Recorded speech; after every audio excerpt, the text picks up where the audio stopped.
Item ಯಾವುದೇ ಇರಲಿ try ಮಾಡಿ ಆಚಿ ಚಿಕನ್ ಮಸಾಲಾ. ಬೆಂಗಳೂರು ಗ್ರಾಮಾಂತರ ಜಿಲ್ಲೆಯ ದೊಡ್ಡಬಳ್ಳಾಪುರದ ಕಚೇರಿಪಾಳ್ಯದಲ್ಲಿ ಬರೋಬ್ಬರಿ 200 ಕೆಜಿ ತೂಕದ ಗಂಧದ ಮರಗಳನ್ನು ಕಳವು ಮಾಡಿದ್ದ ಇಬ್ಬರು ಆರೋಪಿಗಳನ್ನು ಪೊಲೀಸರು ಭರ್ಜರಿ ಕಾರ್ಯಾಚರಣೆ ನಡೆಸಿ ಬಂಧಿಸಿದ್ದಾರೆ. ನೋಡಿ, ಬಂಧಿತರು ಯಾರು ಅಂತ ನಾವು ನೋಡ್ತಾ ಹೋಗೋದಾದರೆ, ವೆಂಕಟೇಶ್ 26 ವರ್ಷ, ಅರುಣ್ 34 ವರ್ಷ ಅಂತ ಗುರುತಿಸಲಾಗಿದೆ.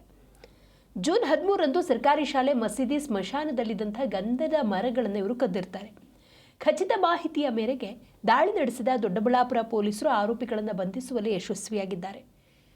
ಅವರಿಂದ ಕೃತ್ಯಕ್ಕೆ ಬಳಸಿದ ಪೆಟ್ರೋಲ್ ಚಾಲಿತ ಗರಗಸ ಸ್ಯಾಂಟ್ರೋ ಕಾರನ್ನು ವಶಕ್ಕೆ ಪಡೆದುಕೊಳ್ಳಲಾಗಿದೆ.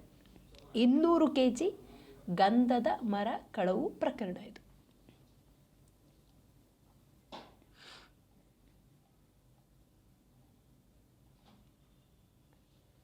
ನೋಡಿ, ಅವರೇ ಇಬ್ಬರು ಆರೋಪಿಗಳು.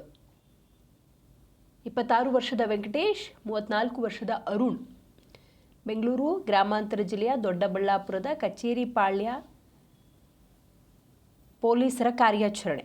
ಬರೋಬ್ಬರಿ 200 ಕೆಜಿ ತೂಕದ ಗಂಧದ ಮರಗಳನ್ನು ಕಳವು ಮಾಡಿದ್ದ ಇಬ್ಬರು ಆರೋಪಿಗಳನ್ನು ಪೊಲೀಸರು ಭರ್ಜರಿ ಕಾರ್ಯಾಚರಣೆ ನಡೆಸಿ ಬಂಧಿಸಿದ್ದಾರೆ. ಎಲ್ಲೆಲ್ಲಿ ಹಾಗಾದರೆ ಇವರು ಕದ್ದಿದ್ದು ನೋಡೋದಾದರೆ,